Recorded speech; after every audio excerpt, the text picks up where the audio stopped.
Hello दोस्तों, मैं प्रदीप शुक्ला आपका स्टडी अड्डा में बहुत बहुत स्वागत करता हूं। उम्मीद करते हैं आप अच्छे होंगे, स्वस्थ होंगे और आपकी तैयारी, आपकी पढ़ाई बहुत ही बेहतरीन तरीके से चल रही होगी। तो आज मैं आपके लिए CUET का प्रैक्टिस टेस्ट सेकंड लेकर के हाजिर हूं। ठीक है, हम लोग जो है प्रैक्टिस के माध्यम से, प्रैक्टिस टेस्ट के माध्यम से जो है रीजनिंग को बहुत अच्छे से डिस्कस करने वाले हैं। इसका जो है हम लोगों ने फर्स्ट जो है प्रैक्टिस सेट सॉल्व किया है, जिसमें हम लोगों ने जिस भी टॉपिक से क्वेश्चन को लिया उस टॉपिक की चीज़ों को समझा है और कैसे उन क्वेश्चनों को हम आसानी से सॉल्व कर सकते हैं उसको भी हम लोगों ने बहुत अच्छे से डिस्कस किया है। तो अगर अभी तक आपने फर्स्ट टेस्ट पेपर नहीं देखा तो उसको एक बार जरूर देखें। आज भी मैं आपके लिए बहुत ही बेहतरीन क्वेश्चन लेकर के हाजिर हूं।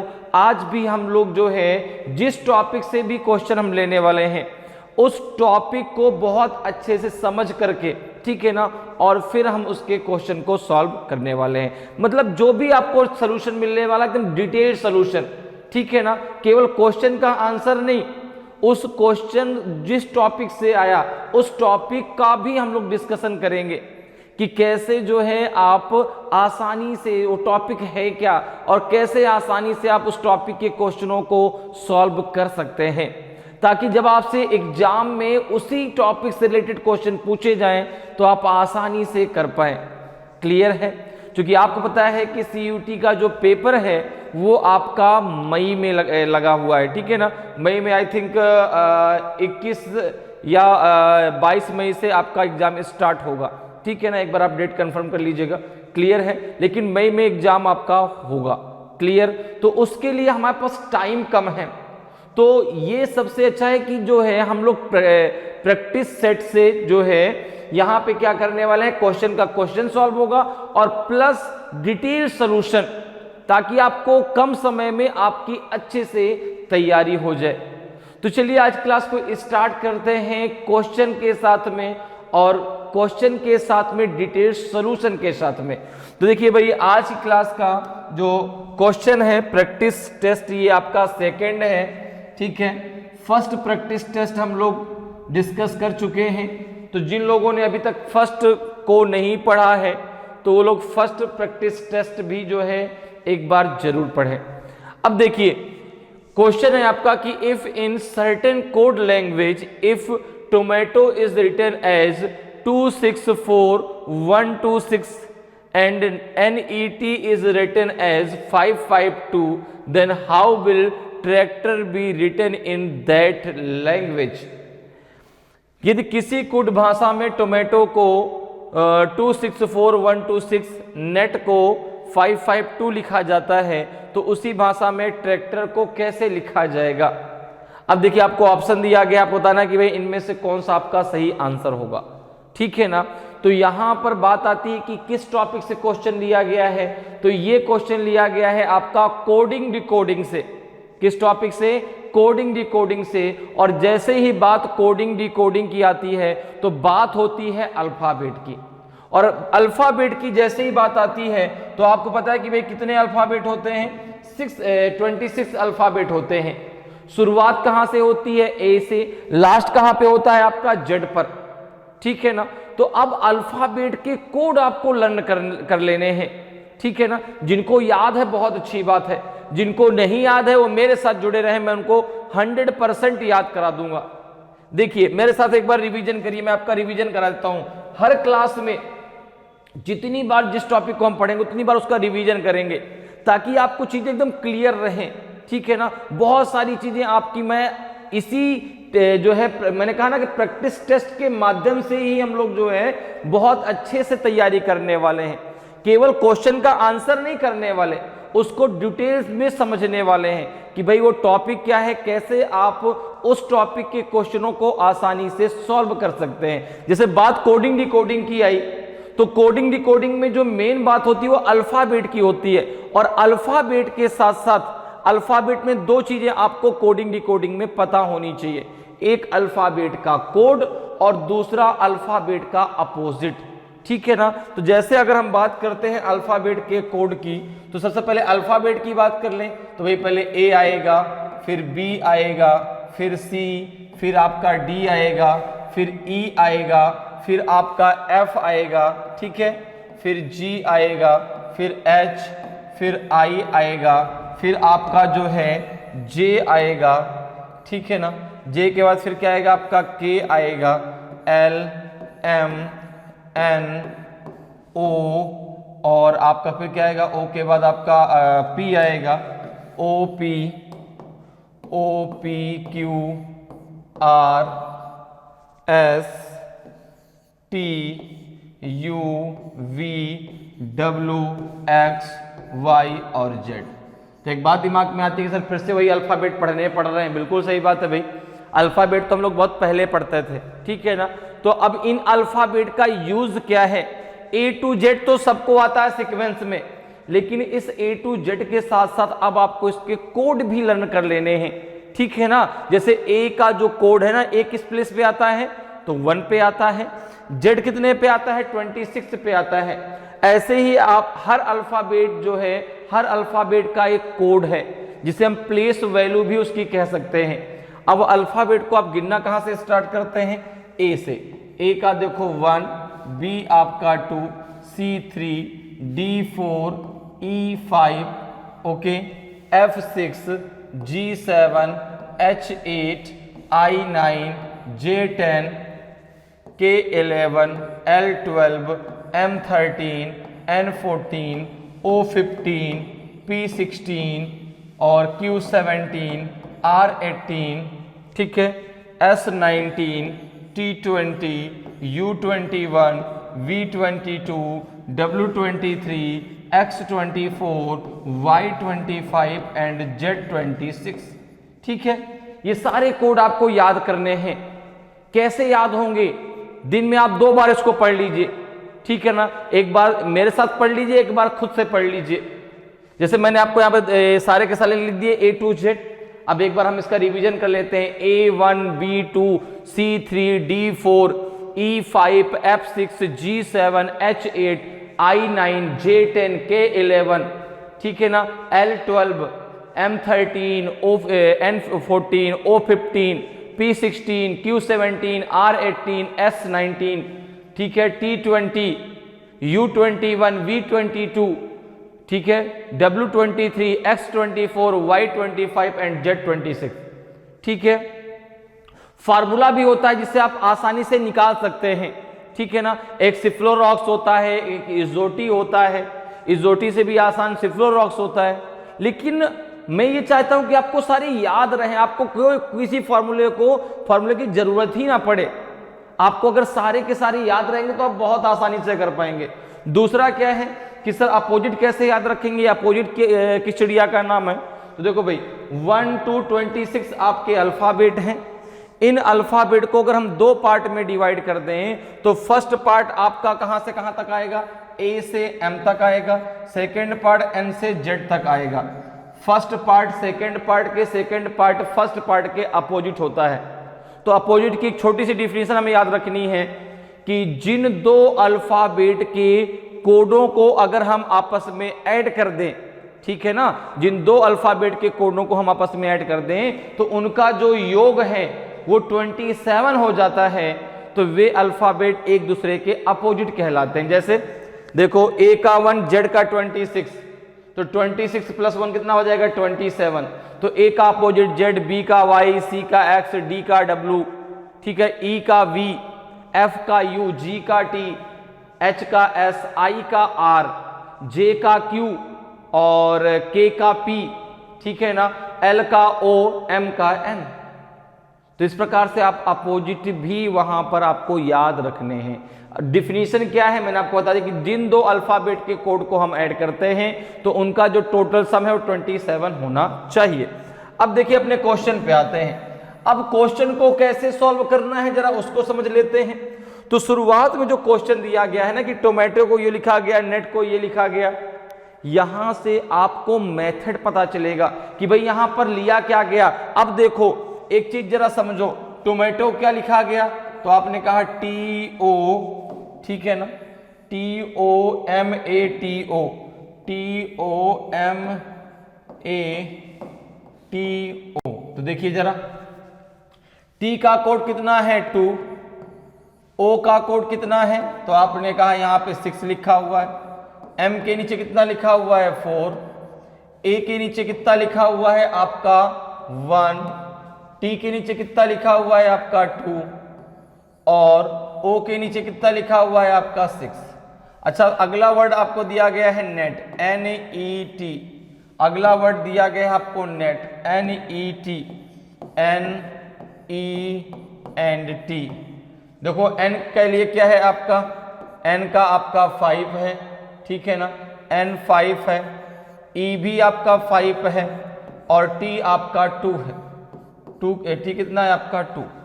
अभी एक चीज जरा देखिए, एक चीज जरा समझिए, अगर कुछ प्लस माइनस होता तो T का कोड यहां भी 2, T का कोड यहां भी 2 नहीं आता।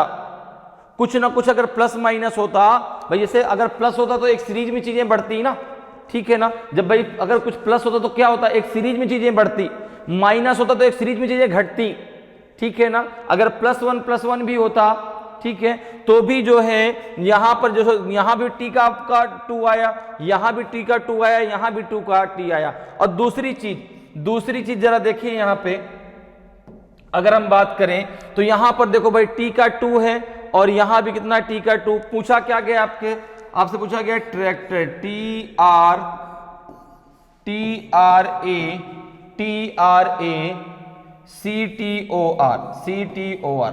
तो अब यहां पर कुछ ना कुछ भाई, अगर T का 2 यहां भी है, T का 2 यहां भी है, अगर कुछ ना कुछ प्लस माइनस होता है इसमें, तो भाई T का 2 हर बार नहीं आता, ठीक है ना। तो अब क्या हो सकता है, तो अब देखो एक चीज और, जैसे हमने कहा कि हो सकता है कि भाई इन अल्फाबेट से ही ट्रैक्टर बना हो, तो आपने कहा नहीं, ये भी नहीं है, क्योंकि यहां तो कहीं R आया ही नहीं, O तो आया है लेकिन R कहीं नहीं आया, तो फिर इन अल्फाबेट से मिलकर भी ट्रैक्टर नहीं बना।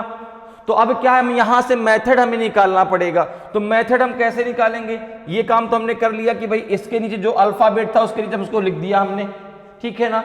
अब उसका मेथड कैसे हम निकालेंगे कि भाई T का 2 कैसे आया, तो आपने सबसे पहला काम क्या किया, इनके कोड को लिखा। तो T का 20, O का 15, M 13, A1, T20 और O है आपका 15, N कितना है 14, ठीक है ना, E है 5 और T है 20। कोड आपने लिख लिया। अब एक चीज जरा सोचिए, देखिए T का कोड कितना है 20 और T के नीचे कितना लिखा हुआ है 2। 20 में अगर कुछ प्लस माइनस होता, ठीक है ना, तो भाई 2 लाने के लिए 20 + 8 28 करना पड़ता, ठीक है ना। तो 28 में 2 आ जाएगा, क्योंकि भाई जब अल्फाबेट की बात करेंगे तो फिर से जो है अल्फाबेट एक सर्कल में होता है, ठीक है ना। जेड के आगे हमें फिर से क्या मिलेगा, ए मिलेगा, ठीक है। तो अगर हम कुछ प्लस माइनस कर दे तो भाई आगे की तरफ बढ़ते, ठीक है ना। यहाँ पे 28 चलो ठीक है, हमने मान लिया कि भाई बी का कोड 2 रख दिया गया। अगर हम 15 में 8 ऐड करते तो कितना आता, 23 आता, ठीक है ना। 23 तो नहीं, यहाँ तो 6 रखा हुआ है, यहाँ तो फिर माइनस करना पड़ेगा कुछ ना कुछ, ठीक है ना। 20 + 8 28, 15 - 9 6 आ गया। फिर यहाँ पे 13 + का 9, तो क्या कोई सीरीज बन रही है क्या, क्योंकि मेथड जो निकलता है उसकी कोई ना कोई सीरीज बननी चाहिए। अगर सीरीज नहीं बन रही तो मेथड आपका सही नहीं है। तो अब देखो यहाँ पर हम क्या मेथड लगा सकते हैं, क्या यहाँ पे लगेगा। तो आपने कहा कि यहाँ पे 20 है, अगर 2 और 0 को हम आपस में ऐड कर दें तो 2 आ जाएगा। 1 और 5 को अगर हम आपस में ऐड कर दें तो 6 आ जाएगा। 1 + 3 को अगर हम आपस में ऐड कर दें तो देखो 4 आ जाएगा। अब 1 चूंकि सिंगल है तो 1 का 1 आ गया। इसी प्रकार से 20 का 2 0 आपस में ऐड करेंगे तो 2 आ जाएगा। 15 का 1 5 आपस में ऐड करेंगे तो 6 आ जाएगा। अर्थात जो अल्फाबेट का कोड है उनको आपस में ही ऐड करके सिंगल डिजिट में कन्वर्ट कर दिया गया है, और जिसका कोड सिंगल डिजिट का है उसको एज इट इज रख दिया गया है।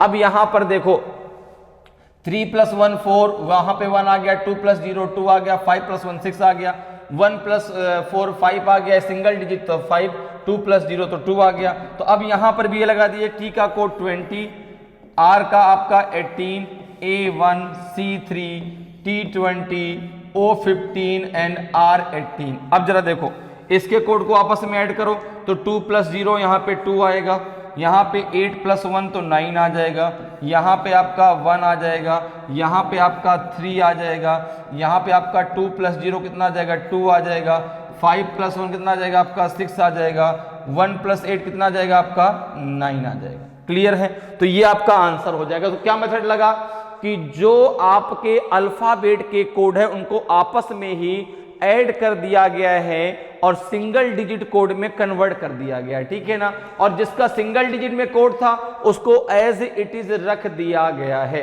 तो ये आपका, अब वही मेथड हमने नीचे में भी अप्लाई कर दिया, तो ये आंसर आपका आ गया 2913269। तो 2913269, तो आंसर हो जाएगा आपका ऑप्शन बी। कौन सा हो जाएगा? ऑप्शन बी 291, ठीक है ना, 3269। तो ऑप्शन बी आपका सही आंसर हो जाएगा। क्लियर? समझ में आया कैसे? तो यहां पे क्या हो जाएगा? ऑप्शन बी आपका सही आंसर होगा। अगले क्वेश्चन पे आते हैं। अगले क्वेश्चन का जरा आंसर डिस्कस करते हैं भाई। अगला क्वेश्चन जरा पढ़िए और फिर इसको हम लोग डिस्कस करते हैं। देखिए क्वेश्चन क्या कहा गया है आपसे।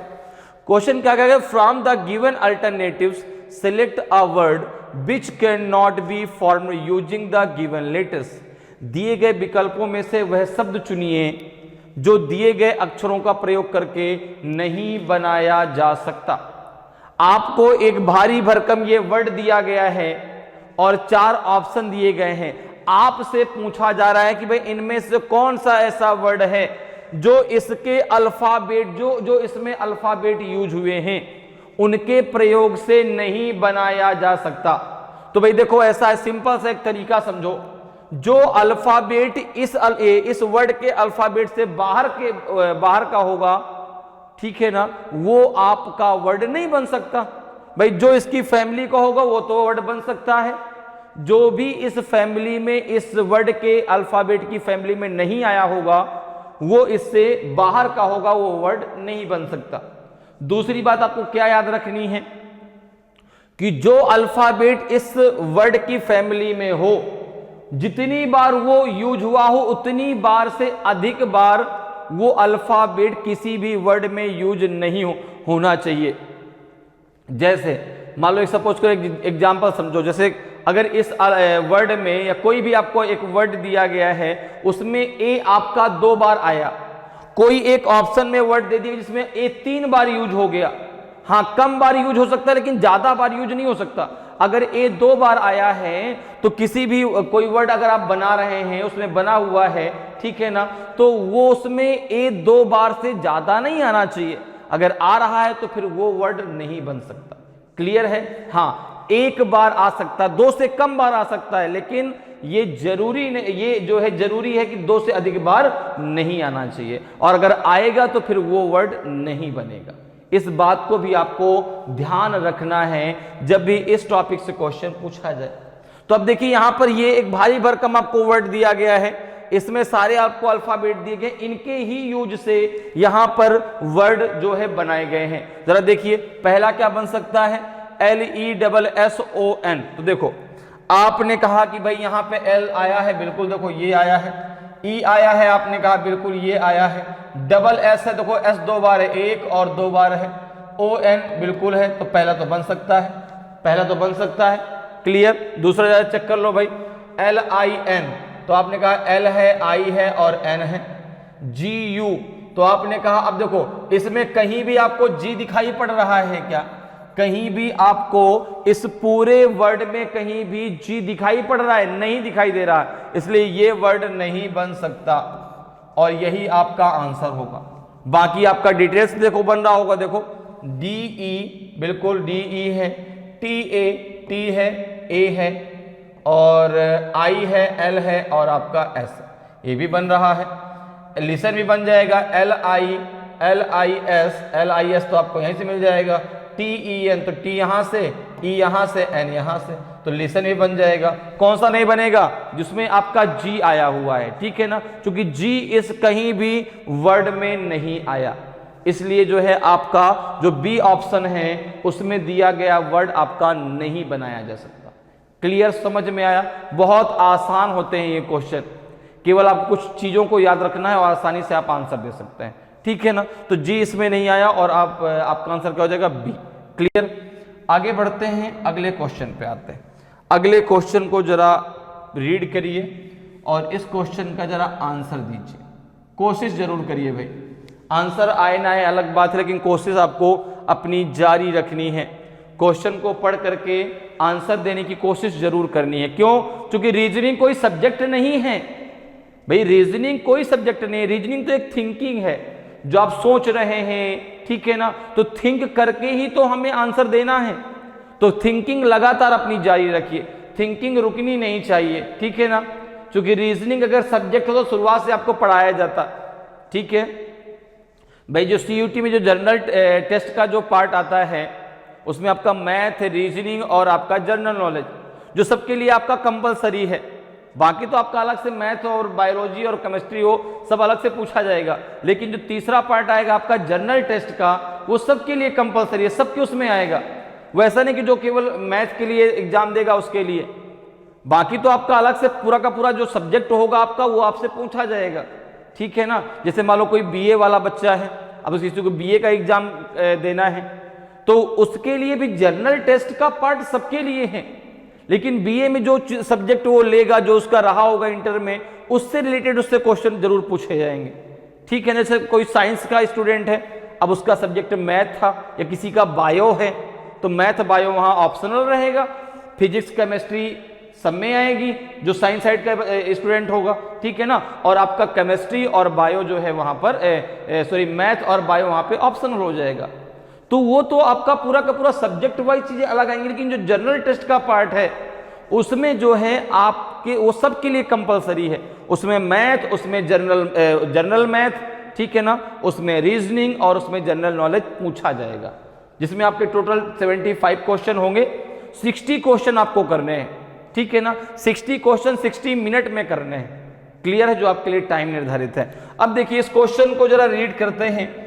क्वेश्चन है कि सिलेक्ट द रिलेटेड वर्ड और लेटर और number from the given alternatives.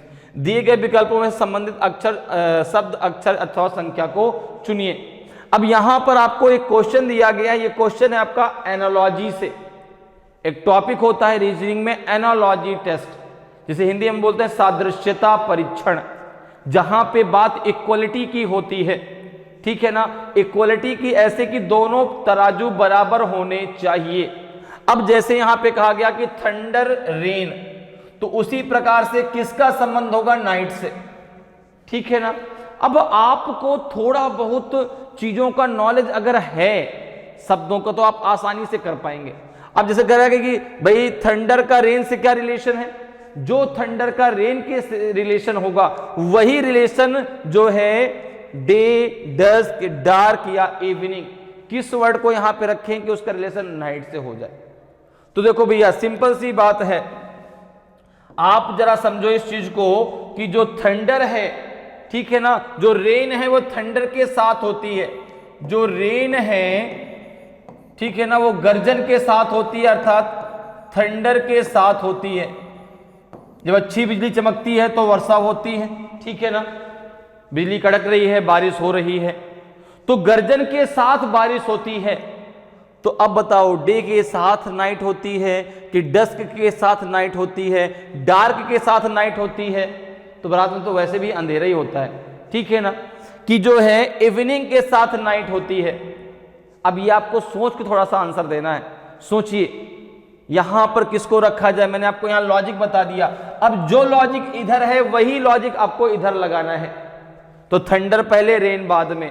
Thunder के साथ बारिश होती है, तो बताइए भाई किसमें क्या क्या यहां पे आएगा? सोचिए जरा एक बार। मैंने लॉजिक आपको समझाने की कोशिश की कि क्या लॉजिक है। दोनों तरफ के लॉजिक बराबर होने चाहिए, दोनों तरफ का तराजू बराबर होना चाहिए। तो देखिए इसका जो आंसर होगा भाई, तो देखो जैसे मैंने कहा ना कि थंडर के साथ क्या होती है? रेन। उसी प्रकार से यहां पे जो आंसर आएगा वो आएगा आपका डस्क, ठीक है ना। डस्क के साथ क्या होती है? गोधूली वेला के साथ क्या होती है? नाइट। तो यहां पे डस्क हो जाएगा। क्या हो जाएगा? डस्क। गोधूली वेला, ठीक है ना, गोधूली वेला, ठीक है, के साथ क्या होती है आपकी नाइट। गोधूली वेला वो वेला होती है जिस समय गांव में जो है हमारी जो गायें हैं वो जब चर करके आती हैं खेत से, उसे बोला जाता है गोधूली वेला, ठीक है ना। तो गोधूली वेला के साथ आपकी नाइट होती है, क्लियर। तो यहां पे जिस प्रकार से थंडर के साथ रेन, गर्जन हुई बारिश, उसी प्रकार से जो है डस्क के साथ नाइट होती है, अर्थात गोधूली बेला के साथ साथ रात शुरू हो जाती है, क्लियर। तो आंसर क्या हो जाएगा आपका बी, आपका सही आंसर होगा, क्लियर है। चलो नेक्स्ट क्वेश्चन पे आते हैं। नेक्स्ट क्वेश्चन का जरा आंसर डिस्कस करते हैं भाई क्या होगा। अब देखिए ये भी क्वेश्चन आपसे पूछा गया, किससे, ये पूछा गया है आपका, ये भी एनालॉजी टेस्ट से है, ठीक है ना। तो यहाँ पे देखो 4th नंबर क्वेश्चन पे हम लोग आ चुके हैं, और ये क्वेश्चन भी आपका एनालॉजी टेस्ट से पूछा गया। एक क्वेश्चन हो गया, दूसरा क्वेश्चन है। अब देखो यहां पर क्या कह रहा है, यहां पर भी यही है कि दिए गए विकल्पों में से संबंधित शब्द, अक्षर या संख्या को चुनिए।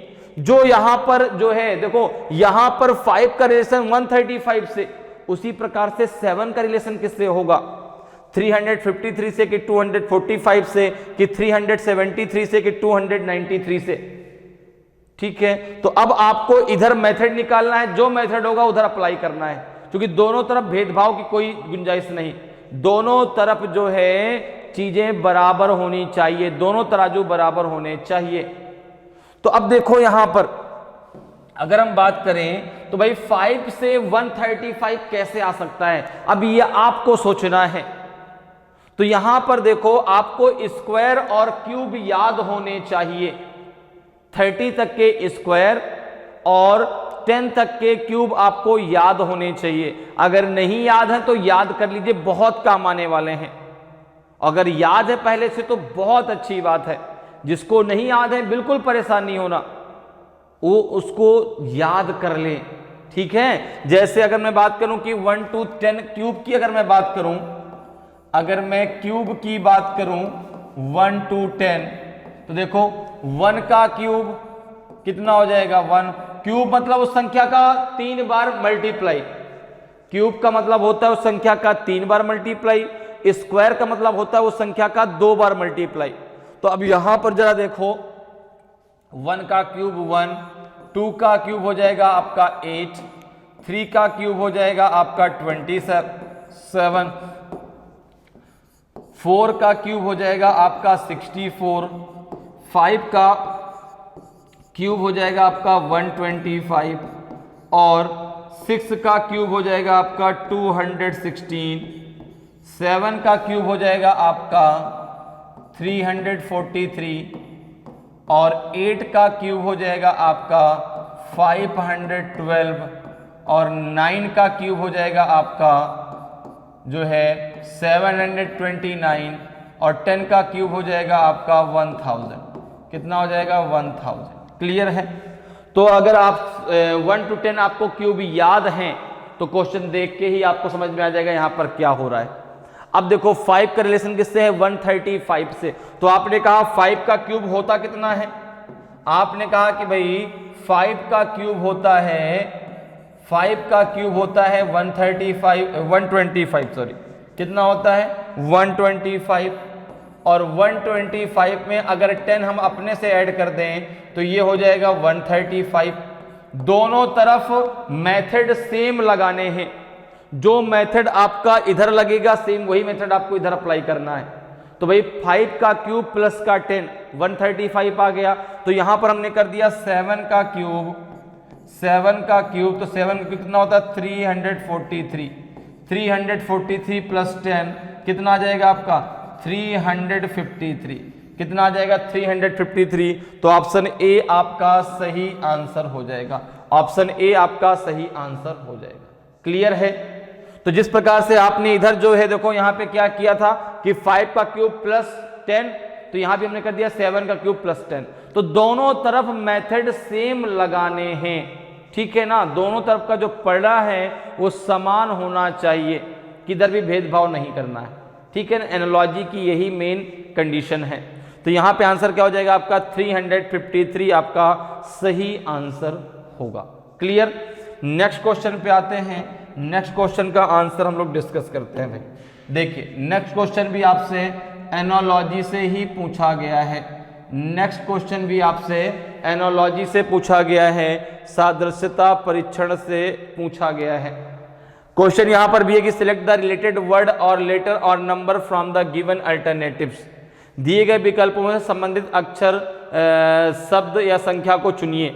अब देखिए यहां पे आपको अल्फाबेट दिए गए हैं भाई। डी डी ए का रिलेशन ए डी डी से है, तो आर आर बी का रिलेशन किससे होगा? बी बी आर से होगा कि small b double capital R से होगा कि डबल आर ए से होगा कि डी डी ए से होगा? अब आपको ये बताना है भाई। तो जरा देखो यहां पर अगर आप एक चीज गौर करें तो जो अल्फाबेट इधर है भाई, जो यहां पर है देखो डी, फिर आपका है स्मॉल डी, फिर है आपका स्मॉल ए। अब इधर क्या है? इधर भी तो वही अल्फाबेट है, ए डी और डी। अल्फाबेट दोनों तरफ सेम है, बस स्मॉल और कैपिटल का अंतर है, ठीक है ना? स्मॉल और कैपिटल प्लस उनकी पोजीशन। देखो यहां पे ए लास्ट में आया, यहां शुरुआत में आ गया, ठीक है ना? तो यहां पर आपको क्या करना है कि केवल उनके प्लेस को देखना है कि किस प्रकार से चेंज हो रहा है, ठीक है ना? किस प्रकार से चेंज हो रहा है और किसको स्मॉल और किसको कैपिटल करना है।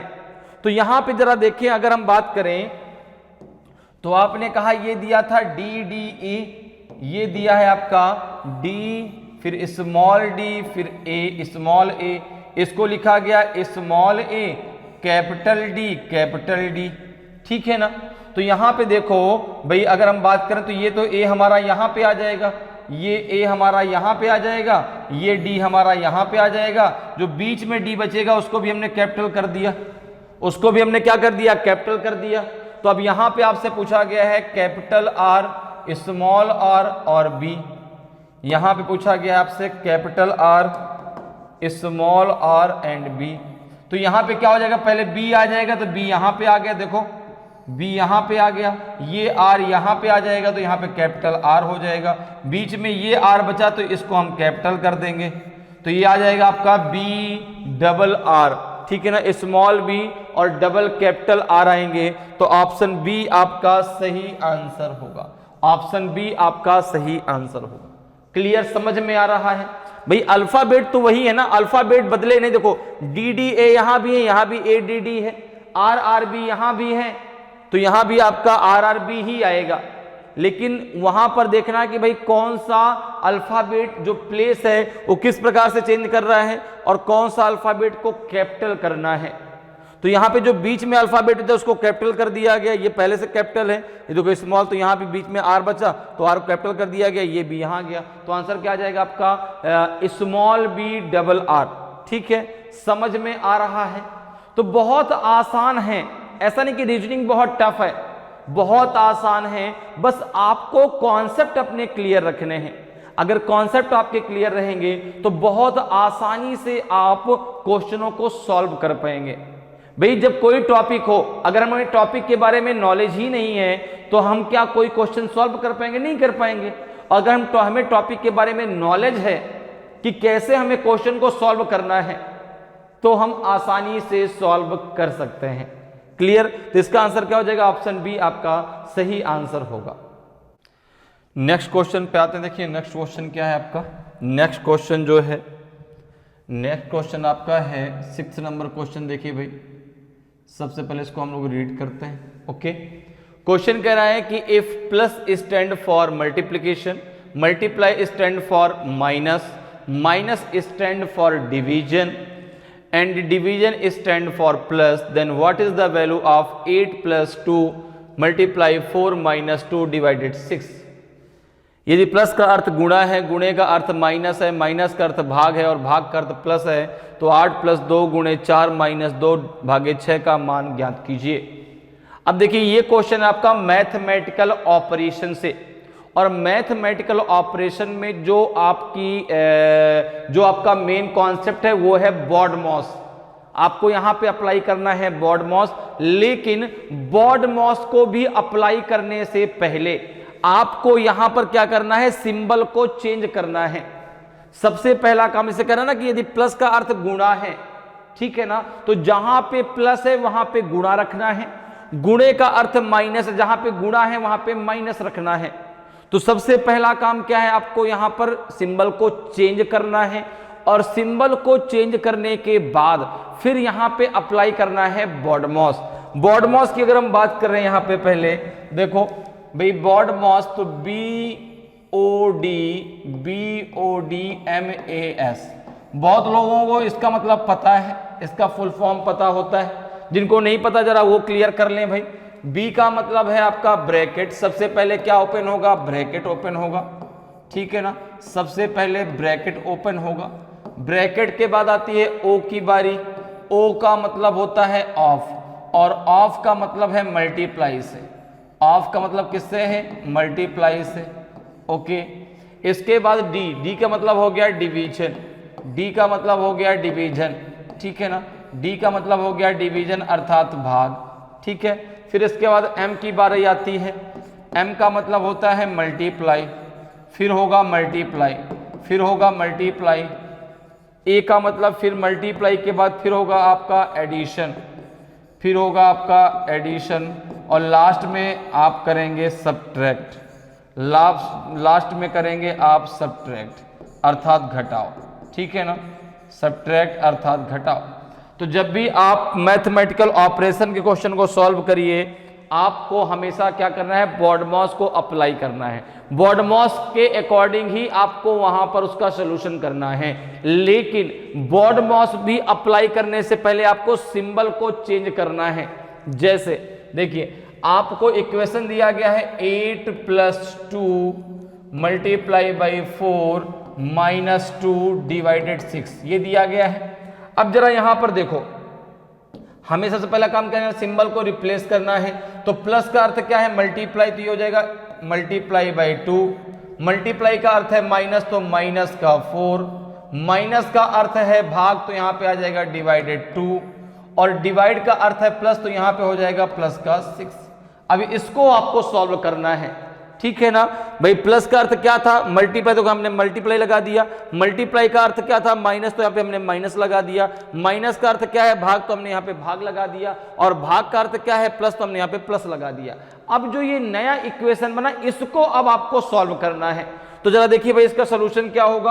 अब इसमें आप लगा दीजिए बॉड मॉस, तो सबसे पहले डिवीजन होगा, तो हो जाएगा आपका 8 × 2, ये माइनस का 2 आ जाएगा, क्योंकि 2 × 2 = 4 हो जाएगा, प्लस का आपका 6 हो जाएगा, ठीक है ना। तो 2 × 2 = 4, सबसे पहले क्या हुआ यहाँ पे डिवीजन। अब देखो अगला क्या पार्ट होगा, ठीक है ना, अगला पार्ट क्या होगा, अब यहाँ पर मल्टीप्लीकेशन होगा, तो 8 × 2 = 16 माइनस 2 प्लस का 6। अब यहाँ पे क्या होगा, एडिशन होगा, 16 + 6 कितना हो जाएगा 22, 22 माइनस 2 कितना आ जाएगा आपका 20, तो इसकी वैल्यू कितनी आ जाएगी 20 आ जाएगी। तो ऑप्शन ए आपका सही आंसर होगा, ऑप्शन ए आपका सही आंसर होगा। कितना मान आएगा 20 आएगा। तो सबसे पहला काम है आपको सिंबल को रिप्लेस करना, सिंबल रिप्लेसमेंट के बाद आपको लगाना है यहाँ पे बॉड मॉस, और बॉड मॉस के अकॉर्डिंग सॉल्व करना है, बिल्कुल भी आंसर आपका गलत नहीं होगा, ठीक है ना। तो इसका आंसर क्या हो जाएगा, ऑप्शन ए आपका सही आंसर होगा, 20 आएगा। क्लियर। नेक्स्ट क्वेश्चन पे चलते हैं। नेक्स्ट क्वेश्चन देखिए भाई किस टॉपिक से है आपका। नेक्स्ट क्वेश्चन जो है क्वेश्चन नंबर 7 पे हम लोग आ चुके हैं। क्वेश्चन नंबर 7 है आपका कि BS, थोड़ा सा इसको और नीचे कर लेते हैं आप, ठीक है, clear. BS, TJ and H are friends. H is taller than both S and J. T is taller than 3 friends. J is shorter than S. B is taller than T. Who is the tallest of all? B, S, T, J और H मित्र हैं। H, S और J दोनों से लंबा है। T 3 दोस्तों से लंबा है। J S से छोटा है। B T से लंबा है। तो सबसे लंबा कौन है? तो ये क्वेश्चन आपको पूछा गया है रैंकिंग टेस्ट से। कहां से पूछा गया है? रैंकिंग टेस्ट से, ठीक है ना। अब आपको बताना कि इसमें सबसे लंबा कौन है, टॉलेस्ट ऑफ ऑल कौन है, T है, S है, B है कि J है। तो इसको करने, ये क्वेश्चन बहुत आसान, इनको करने का तरीका भी बहुत आसान है, ठीक है ना। आपको करना क्या है, कैसे करना है, यहां पर जो देखो लंबा है उसको ऊपर रखेंगे, जो छोटा उसको नीचे रखेंगे।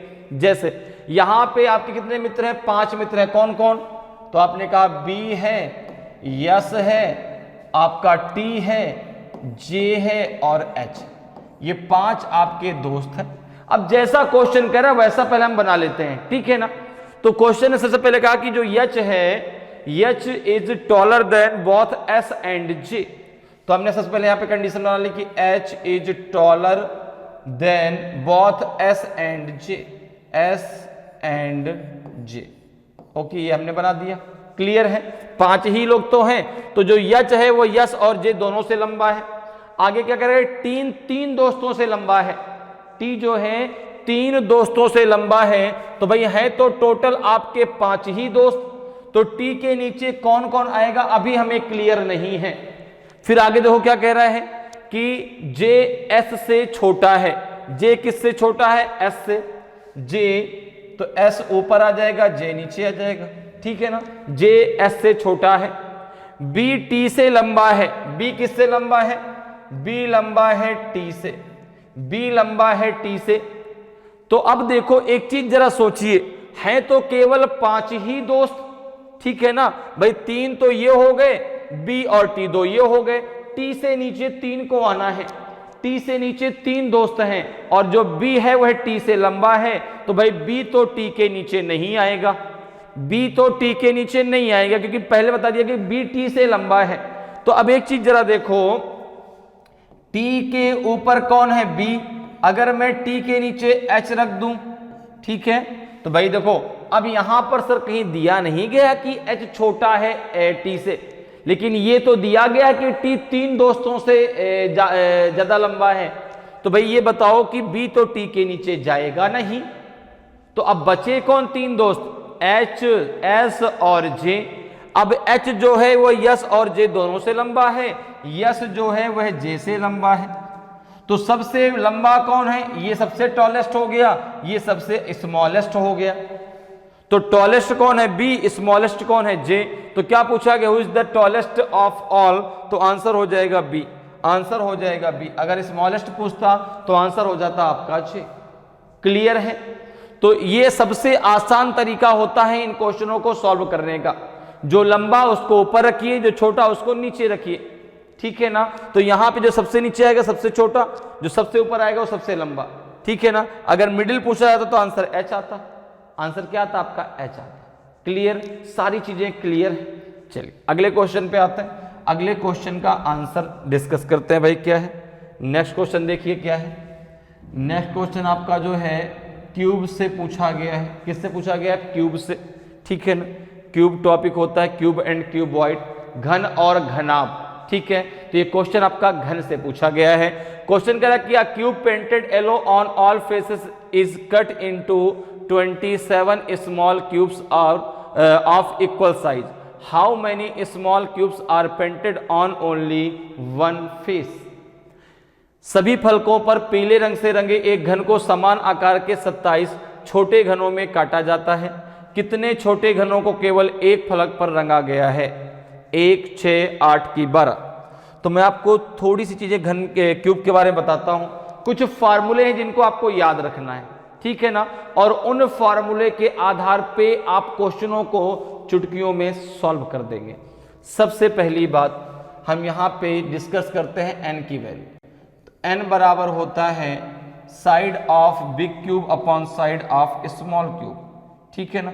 एन बराबर क्या होता है आपका, साइड ऑफ बिग क्यूब, ठीक है ना। Side of big cube, side of big cube upon side of small cube, side of small cube, ठीक है ना। ये कुछ फार्मूले जो आपको बता दें जिनके बाहर क्यूब का एक भी क्वेश्चन नहीं जाएगा, ठीक है ना। बस इन फार्मूलों को आपको थोड़ा सा याद रखना है, ठीक है। कैसे याद रखेंगे, बस आप मेरे साथ जुड़े रहिए। बार बार मैं आपको रिवीजन कराऊंगा, याद कैसे नहीं होगा, बिल्कुल याद होगा। आप एक भी क्वेश्चन रीजनिंग का छोड़ के नहीं आएंगे सीयूटी में, ये मेरा वादा है आपसे। बस आप जुड़े रहिए, ठीक है ना। अब देखो यहाँ पे क्या है, एन बराबर का side of big cube upon side of small cube. यहां से किसकी वैल्यू मिल जाएगी, एन की।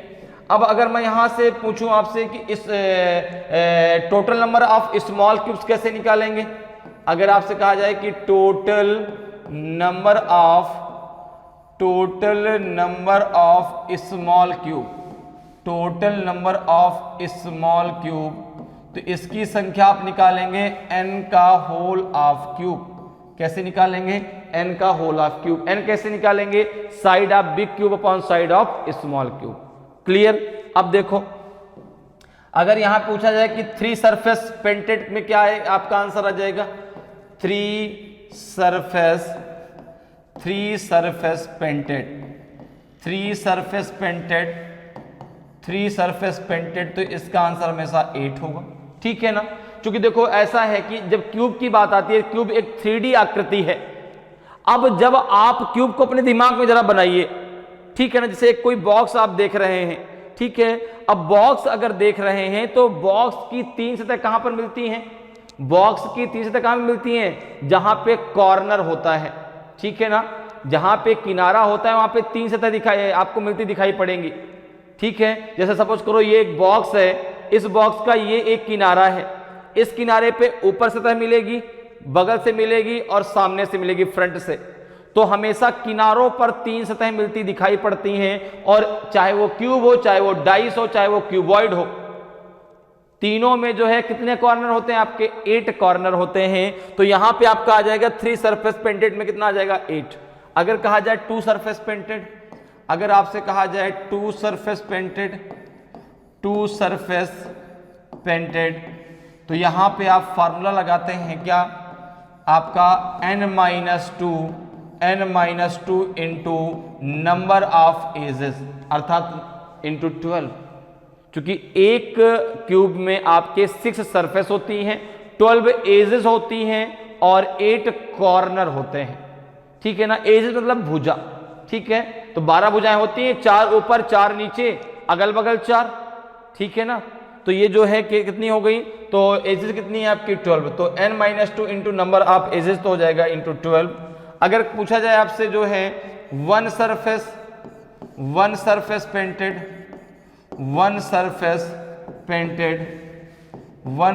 पेंटेड, तो इसके लिए डायरेक्ट फॉर्मूला आप लगा सकते हैं n-2 का whole of square into number of surface, और नंबर ऑफ सरफेस कितनी होती है? 6 होती हैं, तो इंटू हो जाएगा 6। अगर आपसे पूछा जाए कि no surface painted, no surface painted, तो इसके लिए हो जाएगा आपका डायरेक्ट फॉर्मूला n-2 का होल ऑफ क्यूब। क्या हो जाएगा? n-2 का होल ऑफ क्यूब पूछा जाएगा, हो जाएगा।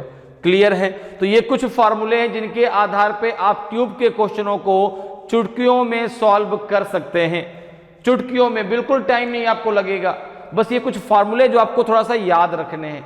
ठीक है, बार बार इनका रिवीजन करिए, अपने आप सारे आपको याद रहेंगे। अब देखिए जो क्वेश्चन आपसे पूछा गया है उस पर हम चलते हैं। ये तो हमने थोड़ा बहुत किसका रिवीजन कर लिया? फार्मूले का। क्वेश्चन कह रहा है कि देखो अब आपको छोटे छोटे घनों की संख्या पहले से दी गई है। क्वेश्चन कह रहा है कि a cube painted yellow and on all faces is cut into 27 small cubes. तो स्मॉल क्यूब्स की संख्या आपको पहले से पता है। तो अगर हम यहां पर देखें तो स्मॉल क्यूब्स का फॉर्मूला क्या होता है? n का होल ऑफ क्यूब। तो n का क्यूब बराबर दिया गया है 27, तो n बराबर कितना आ जाएगा? तो आपने कहा n बराबर आ जाएगा आपका 3, क्योंकि 27 3 का क्यूब होता है। बात मेरी समझ में आ रही है? n का होल ऑफ क्यूब बराबर दिया गया है 27, n का क्यूब होता है 3 का क्यूब होता है 27, तो n इक्वल टू कितना आ जाएगा आपका? 23 आ जाएगा। ठीक है, अब देखो यहां पे बताना कि how many small cubes are painted on only 1 face.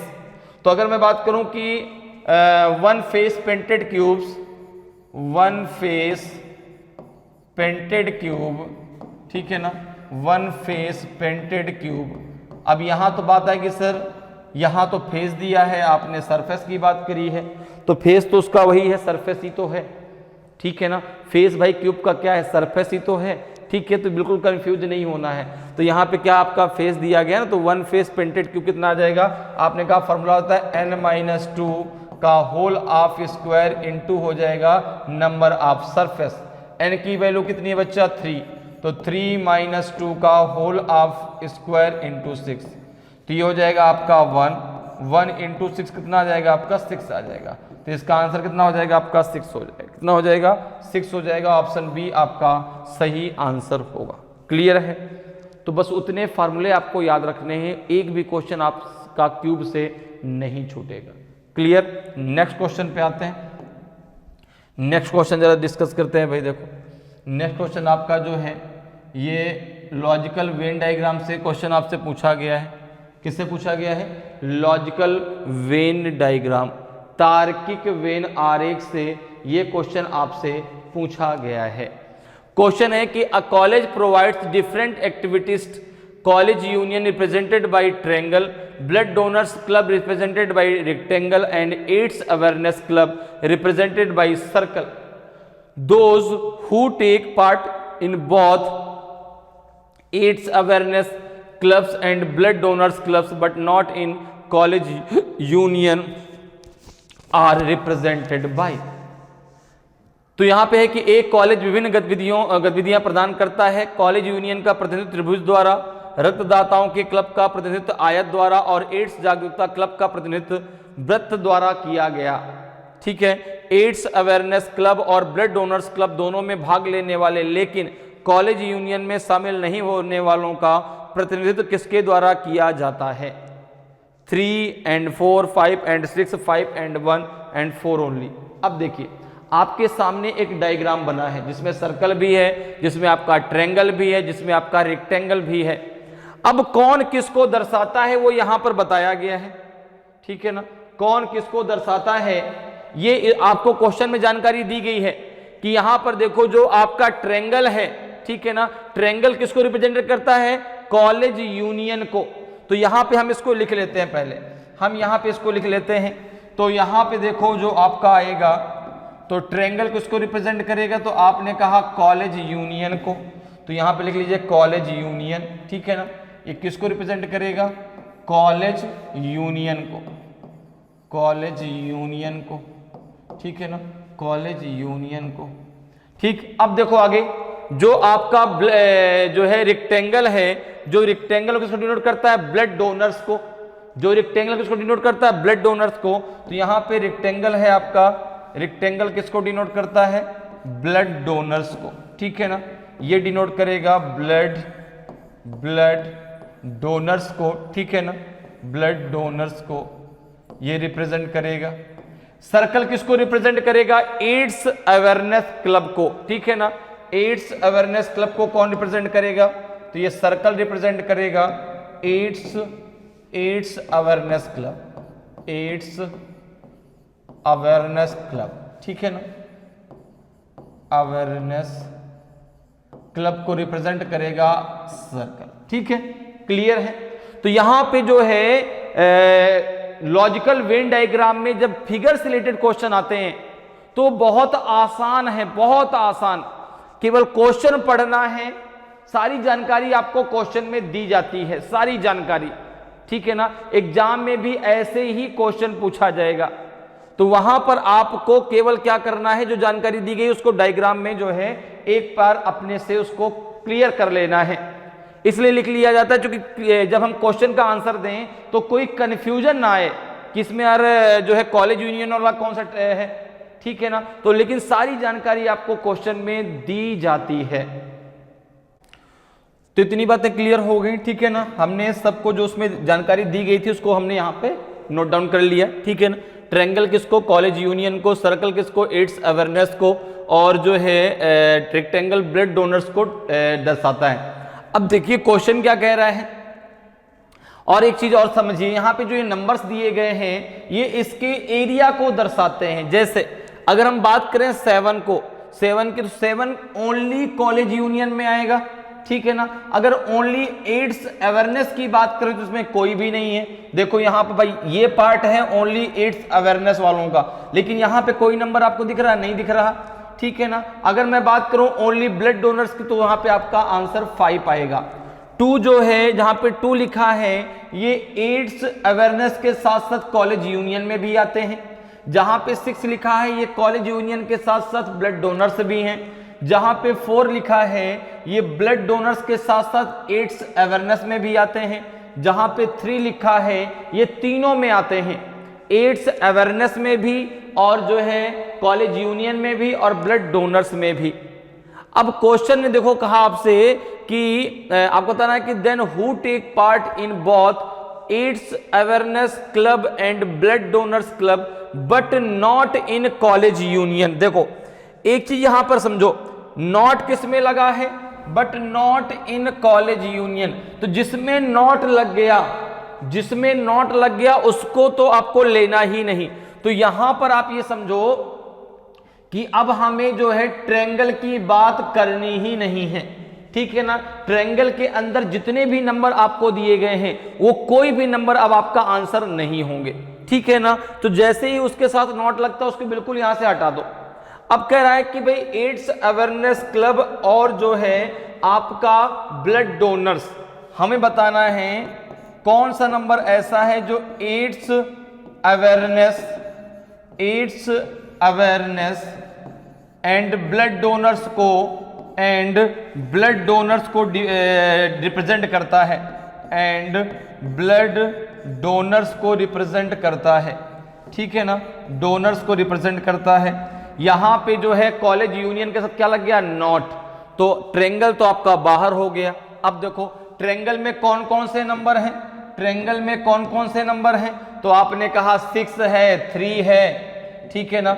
6 आपका आंसर नहीं होगा, 3 भी नहीं लेना, 2 भी नहीं लेना, 7 भी नहीं लेना, क्योंकि ये सारे के सारे नंबर आपके जो है ट्रायंगल के अंतर्गत हैं। अब देखो एड्स अवेयरनेस सर्कल है और ब्लड डोनर्स आपका जो है रेक्टेंगल है, दोनों में कौन सा नंबर कॉमन है, तो आप कहेंगे ओनली 4। कौन सा नंबर कॉमन है, 4 कॉमन है। तो इसका आंसर क्या हो जाएगा, इसका आंसर हो जाएगा 4, इसका आंसर हो जाएगा 4। ऑप्शन डी आपका सही आंसर होगा, 4 ओनली आपका सही आंसर आ जाएगा, ठीक है ना। क्योंकि भाई एड्स अवेयरनेस में और आपका ब्लड डोनर्स में दोनों में कौन सा कॉमन है, 4 कॉमन है। तो यहां पे आपका आंसर आ जाएगा 4। आपके दिमाग में तो सर 5 क्यों नहीं आपने लिया, क्योंकि 5 केवल एड्स अवेयरनेस क्लब में आते हैं, वो जो है आपका जो है ब्लड डोनर्स में आते हैं क्या। देखो सर्कल कहीं भी वहां कॉमन है क्या, नहीं, सर्कल के अंदर तो है ही नहीं। तो यहां पे आंसर क्या जाएगा, ओनली आपका 4। ऑप्शन डी आपका सही आंसर होगा। तो बहुत आसान क्वेश्चन पूछे जो है जब वेन डायग्राम में जब आपके फिगर्स रिलेटेड क्वेश्चन पूछे जाते हैं तो बहुत आसान होते हैं, बहुत आसानी से आप कर सकते हैं। सारी जानकारी आपको या तो फिगर में बना के दी जाती है या तो क्वेश्चन में दी हुई होती है। क्लियर है, तो यहां पे आंसर हो जाएगा ऑप्शन डी। नेक्स्ट क्वेश्चन पे आते हैं। नेक्स्ट क्वेश्चन जरा देखिए भाई, नेक्स्ट क्वेश्चन आपको नॉन वर्बल रीजनिंग से पूछा गया है। किससे पूछा गया है, नॉन वर्बल रीजनिंग, ठीक है ना, ठीक है। नॉन वर्बल रीजनिंग से पूछा गया है, या कह सकते हैं पिक्चर रीजनिंग से पूछा गया है। क्वेश्चन है आपसे कि a piece of paper is folded and cut as shows below in the question figure from the given answer figure indicate how it will appear when opened। कागज के एक टुकड़े को मोड़कर काट दिया जाता है जैसा कि नीचे प्रश्न आकृति में दिखाया गया है। दी गई उत्तर आकृतियों में से संकेत कीजिए कि खोले जाने पर यह कैसी दिखाई देगी। अब देखिए ये क्वेश्चन पूछा गया आपसे पेपर फोल्डिंग एंड कटिंग से। एक पेपर है उसको किस प्रकार से फोल्ड किया गया है ये आपको एक्स और वाई में दिखाया गया है। जेड में आपको ये दिखाया गया किस प्रकार से उसको कट कर दिया गया। अब आपको बताना है कि जब इसको फोल्ड किया जाएगा, जब इसको ओपन किया जाएगा, अनफोल्ड किया जाएगा, तो ए बी सी और डी में से कौन सी आकृति आपको दिखाई पड़ेगी। ए दिखाई पड़ेगी कि बी दिखाई पड़ेगी कि सी दिखाई पड़ेगी कि डी दिखाई पड़ेगी। तो अब एक चीज जरा समझो, अगर हम बात करें पेपर फोल्डिंग एंड कटिंग की तो यहां पर एक कॉन्सेप्ट आपको समझना है कि भाई जो पेपर सबसे पहले फोल्ड किया जाएगा वो पेपर सबसे लास्ट में ओपन किया जाएगा, और जो पार्ट सबसे लास्ट में फोल्ड किया जाएगा वो पार्ट सबसे पहले ओपन किया जाएगा। ठीक है ना, क्लियर है। अब जरा देखो पेपर डॉट डॉट आपको यह दर्शाता है कि किस प्रकार से पेपर को फोल्ड कर दिया गया। तो पेपर लिया गया एक सर्कल नुमा पेपर, एक सर्कल नुमा पेपर कुछ ऐसा लिया गया है।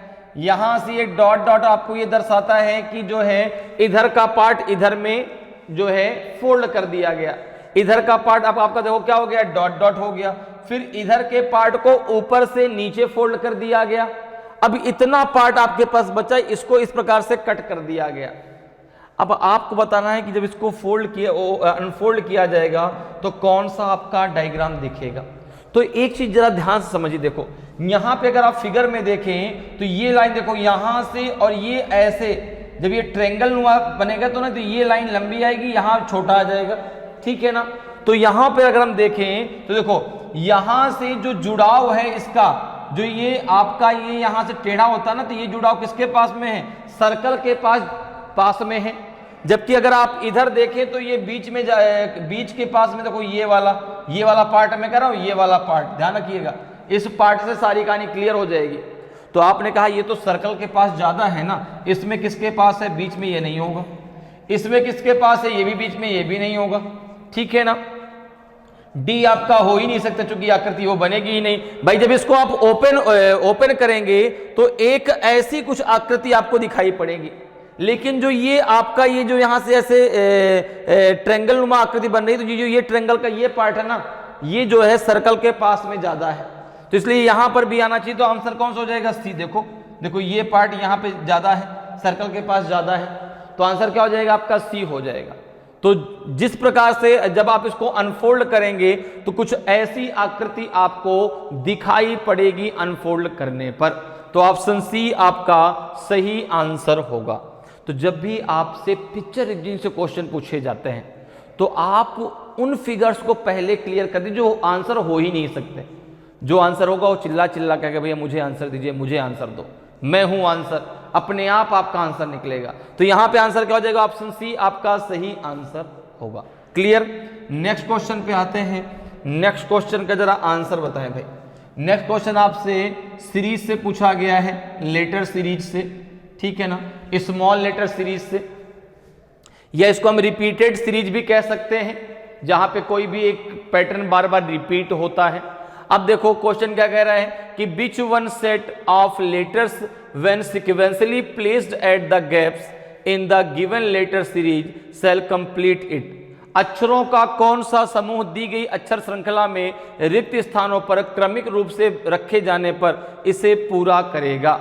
अब देखिए अक्षरों की एक आपको सीरीज दी गई है, इसमें जो है गैप है, उस गैप को आपको फिल करना है, ठीक है ना। जैसे सीरीज देखिए क्या आपकी सी, फिर आपका डैश है, ठीक है ना, सी डैश ए बी, क्या है आपका सी, फिर डैश ए बी, फिर डैश सी ए, फिर डैश बी सी, फिर डैश ए, ठीक है ना। कितने डैश है आपके, 4 डैश है, इनमें आपको फिल करना है। आपको दिया गया पहले में बी सी ए बी, दूसरे में दिया गया है ए बी सी बी, तीसरे में दिया गया है बी ए सी बी, चौथे में दिया गया है सी बी ए सी। अब आपको यहां पे ये बताना है कि भाई क्या यहां पे फिल किया जाएगा, ठीक है। अच्छा एक चीज और ध्यान रखना है कि जब आप फिल करेंगे तो एक पैटर्न बनना चाहिए। जैसे एक यहां पर अगर देखें तो भाई 3 वर्ड आपके 3 अल्फाबेट यूज हुए हैं, ए बी और सी, 3 अल्फाबेट यूज हुए हैं। अब देखो ऐसे सीरीज के माध्यम से ही आप सॉल्व करेंगे, ऐसे क्वेश्चन को सीरीज के माध्यम से ही आप सॉल्व कर पाएंगे। जैसे यहां पर देखो भाई 3 अल्फाबेट यूज हुए हैं, कौन कौन से, तो आपने कहा ए है, बी है और आपका सी है। ये तीनों अल्फाबेट आपके जो है इस पूरी सीरीज में यूज किए गए हैं। तो अगर हम देखें तो सी, अब सी के साथ ए है, बी के साथ सी है, ठीक है ना। तो अगर मैं यहां पर देखूं, अगर तीनों अल्फाबेट को लेके बात करूं, मैंने यहां से एक लाइन खींची और मैंने कहा यहां पर आपका अगर बी आ जाता तो सी बी ए, देखो तीनों अल्फाबेट यहां पर हो जाते, यहां पे तीनों अल्फाबेट हो जाते। आपने कहा बिल्कुल, आपने कहा यहां से लाइन खींच दीजिए, तो यहां पे आप एक फिल कर दीजिए, यहां पे भी देखो तीनों अल्फाबेट हो गए ए बी सी, यहां पर भी हो गए ए बी सी, ठीक है ना। अब देखो अगर यहां पे बात करें तो यहां पे अगर लाइन यहां से खींचते हैं तो यहां पे किसकी कमी है, सी की, तो ये हो जाएगा ए बी सी, यहां भी हो गया। लास्ट में यहां किसकी कमी है आपकी, बी की, तो यहां भी आपका बी आ गया। तो आपने क्या फिल किया, आपने फिल किया बी ए सी बी, क्या फिल किया बी ए सी बी, किस में दिया गया, ऑप्शन सी में। ऑप्शन सी आपका सही आंसर होगा। क्लियर है? तो ऐसी सीरीजों को जो है आप सीरीज के माध्यम से ही बहुत आसानी से सॉल्व कर सकते हैं।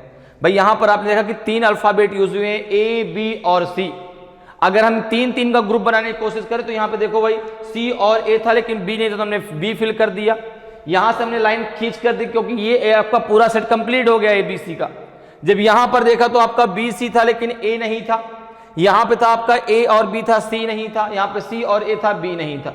तो ये पूरा का पूरा देखो हर एक सेट में आपका एबीसी कंप्लीट हो गया, ठीक है ना। अगर हम सीरीज की बात करें तो सी बी ए फिर बी ए सी, तो पहले शुरुआत में कौन आया सी, फिर बी, फिर ए, फिर कौन आएगा सी, फिर यही चीज देखो रिपीट हो रही है, सी बी ए फिर से आ गया, फिर से आपका बी ए सी आएगा।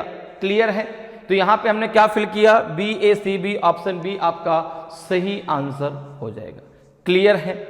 तो जो है हम लोगों ने टेस्ट सेकंड के कितने क्वेश्चन अभी डिस्कस कर लिए, 11 क्वेश्चन, ठीक है ना। पूरे हमें सेट के 25 क्वेश्चन डिस्कस करने हैं। तो आज की क्लास में हम लोगों ने 11 क्वेश्चन डिस्कस किए। जो बाकी आपके आगे क्वेश्चन बचे हैं उसको हम लोग नेक्स्ट क्लास में डिस्कस करेंगे। तो आज के लिए इतना ही, फिर मिलेंगे। जय हिंद, जय भारत।